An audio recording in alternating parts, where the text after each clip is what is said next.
आम्ही सावित्रीच्या लेकी शिकुनी मोठ्या होऊ, ज्ञानाच्या विशाल नदी उंच भरारी घेऊ.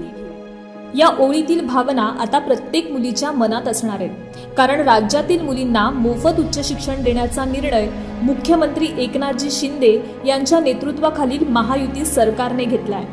व्यावसायिक अभ्यासक्रमाचं शिक्षण घेणाऱ्या मुलींना याआधी परीक्षा आणि शिक्षण शुल्कात 50% सवलत होती, पण आता हे शुल्क 100% माफ करण्याचा शासन निर्णय जारी करण्यात आला आहे. यामुळे आर्थिकदृष्ट्या दुर्बल घटक, सामाजिक व शैक्षणिकदृष्ट्या मागास प्रवर्ग आणि इतर मागास प्रवर्गातील विद्यार्थिनींना आता पूर्णपणे मोफत शिक्षण घेता येणार आहे.